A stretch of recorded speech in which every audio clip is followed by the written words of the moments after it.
So it's easy to understand that there are things that you don't want, and it's relatively easy to understand that the clearer you are about what you don't want, the clearer you are about what you do want. But the thing that is tricky is that if you have been over time, or even over a brief amount of time intensely, if you've been specifically, and intensity and specificity are the same things. In other words, the more attention you give, the more specific you get. And the more specific you are, then the more powerful your point of attraction is. Let's say that someone did something that bothered you, and you noticed it, it bothered you, you took the hit, you didn't like it, but you didn't leave it there. You thought about it longer. In fact, you stewed over it. You brooded over it. You pondered it. You seethed over it. You thought about it. You felt the offness of it. Initially, you felt the I don't want thisness of it, but you didn't leave it there because you have forgotten how powerful you are, and you've forgotten about the construction of these pathways. So you thought about it and you stewed about it. And as you stewed about it, the first thing that happened is every other thing that that person has ever done that's sort of like that begins to come to your mind, because law of attraction is gathering up all the cooperative components. So everything they've ever done that was ever even a little bit like that come to your mind, and now you're justified. You explain to yourself and some innocent bystander that walks into your experience, I'm not making this stuff up. You say, I'm not making this up. And then the next thing that happens is law of attraction reaches further than just in your thought ways. It reaches out into the environment that surrounds you and brings to you the cooperative components of other people who have that same issue active in their vibration. And now you've got a real festival going. Now you're having conversations. So now what we're getting at is something that started out maybe sort of general has now become more and more and more and more and more and more and more specific. And it's gathering power, not because it in and of itself is a powerful thing, but by your attention to it. When we say something gathers power, what we're really talking about is the construction of thought waves power, because there are a lot of things that are powerful out there that if they're not active in your vibration, they're not going to show themselves to you at all. And so it doesn't matter how powerful they are. There's no law of assertion in this universe. Nothing can come after you. You got to be a cooperative component to each and everything that comes into your experience every single time. And if it's not active in your vibration, doesn't matter how big and bad and awful it seems to others who are engaged in it, it will not touch you in any way. It's law. Law of attraction will not bring it to you.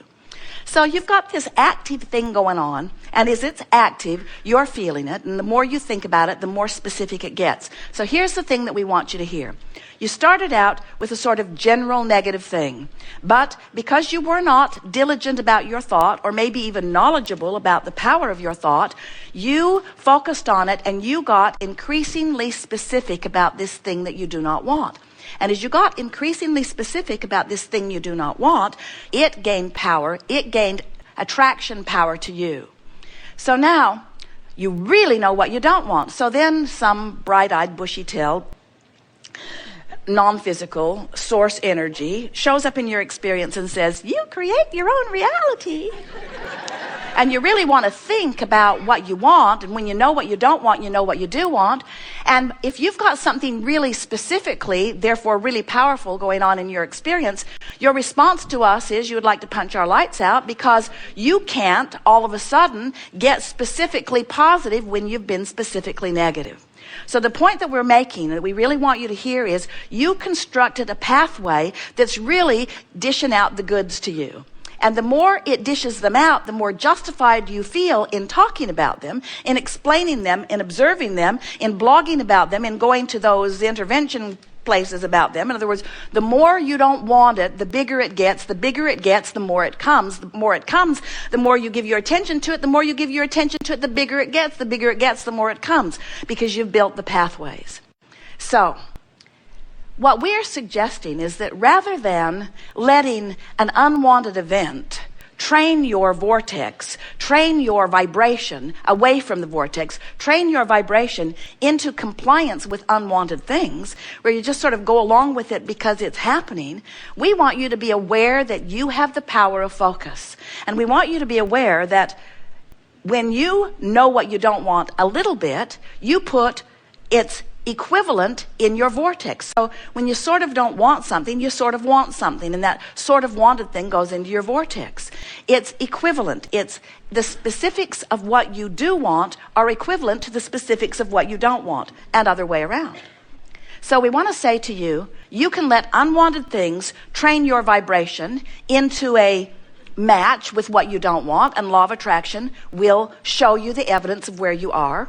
Or you can let the vortex, which is the holding place for all things wanted, train you into a vibrational frequency, and the manifestation of those wanted things will show themselves to you. If you will accept the creation of your vortex, if you will accept the creation of the unwanted things, if you will accept that they are being created by your attention and therefore by your creation of thought waves, if you will accept that they are being created long before they manifest, and you will pay attention to how you feel during the creation process, two things will happen. Two really good things. One so much better than the other, but we're in disagreement with you about which one is the better thing. Two things will happen. One thing is sure, the manifestation of what you're focusing upon the most will happen. It will happen. It's law. It will happen. It's a done deal. It's a sure thing. It will happen. You will get what you are vibrationally active about. Better said, you're getting what you are vibrationally active about. So one thing, it will manifest. But the other thing is, and this is our favorite part of all of this, is that when you accept that this vortex is spinning and that this vortex contains the I know what I do want part of everything that you've been living. When you accept that and you let that vortex train you into vibrational compliance or alignment, then every step of your journey, even before the manifestation begins to reveal itself to you, is fun. It's pleasurable. You're frisky, you're full, you're inspired, you're enlightened, you feel that energy, you feel that enthusiasm, you feel that passion. You feel what a creator feels when you're moving in the direction of who you really are. So we want to remind you that the emotions that you feel are nothing more than, and oh, is it ever important what they are? They are nothing more than your indicator about whether you're moving down a thought pathway towards something unwanted or whether you're moving down a thought pathway towards something that you are wanting. In other words, every time you feel negative emotion, it always means the same thing. You're moving toward unwanted and away from wanted. Every time you feel positive emotion, it means you're moving toward wanted and away from unwanted. In other words, you're the focuser of all of that, period. There is no getting around it. Years ago, Jerry found a book. It was called Think and Grow Rich.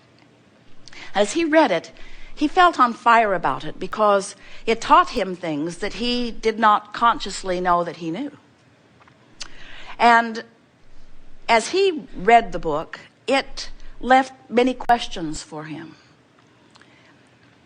Sometime after Jerry and Esther began their work with us, Jerry was making a presentation, a lecture in Phoenix, and a crowd about this size was listening to him telling a story from the book. And as Esther was sitting in the audience, new to Abraham, not new to Think and Grow Rich, not new to Jerry, new to her beginning understanding of vibration, meditating every day, having trained her vibration upward through meditation, so much so that she was now in clear communication with Abraham. As Jerry told this story that Esther had heard him tell many, many times, she felt herself infused with the energy of something unknown to her. And she found herself having to cling to her seat in order to be seated. And then she realized that she was receiving some sort of energy from someone similar to what Abraham is, but different, pointedly different. And then Esther realized that Napoleon Hill was blowing and flowing through her. Tears running down her face of his appreciation for Jerry's presentation of something from his groundbreaking, record-breaking, powerful book. So when Jerry finished his presentation, Esther rushed to the stage and said, come with me now. Come with me now. Come with me now.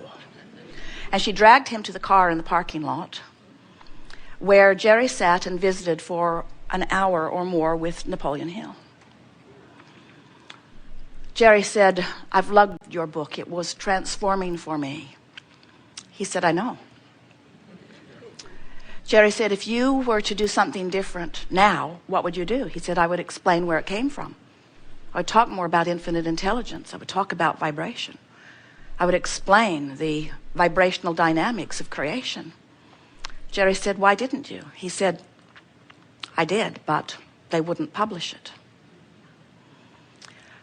So Jerry and Esther proceeded down their path of visiting with Abraham as we put back into the context everything that had been edited out, talking about vibration. Then years later, Jerry and Esther became involved in a project. It was to be a television presentation. It was The Secret. Of course, you've heard of it. And as The Secret evolved, which was to be its original contract with Jerry and Esther, it was to be a presentation of the work of Abraham. And as Jerry and Esther made their presentation, and we recorded many hours for the producer, everything that was remotely directed toward the idea of vibration was edited out. Again.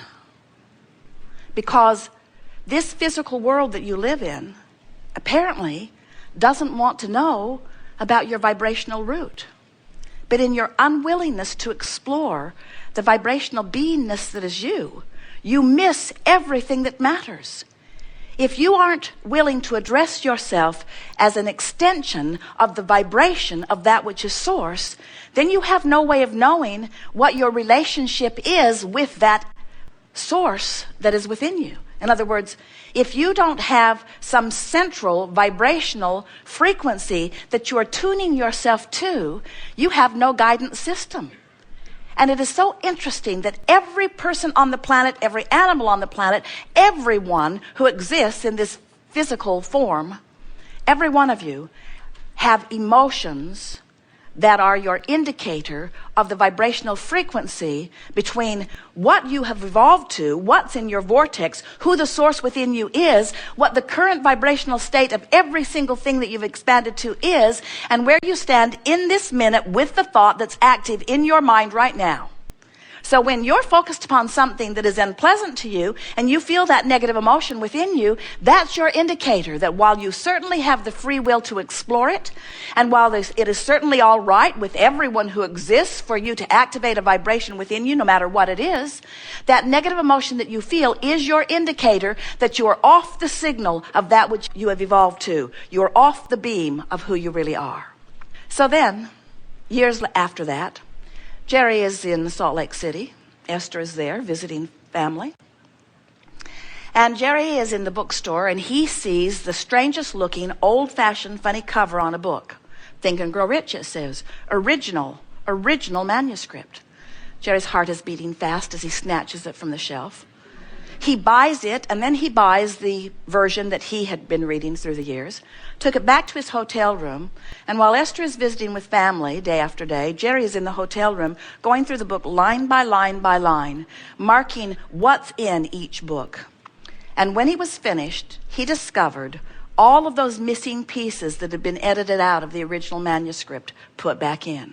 You know what they are? You are vibrational beings. You are vibrational beings. You live in a vibrational universe. Everything around you is vibrational in nature.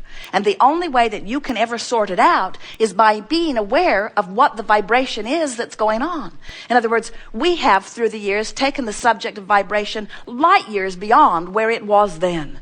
The point that we're making with you here and now is that unless you accept the vibrational nature of your being, and unless you pledge to yourself that you will be aware of the emotions that you are feeling, and unless you are aware as you think thought by thought, as you build these pathways one by one, you can never really know how it is, how powerful it is that you are the creator of your own experience.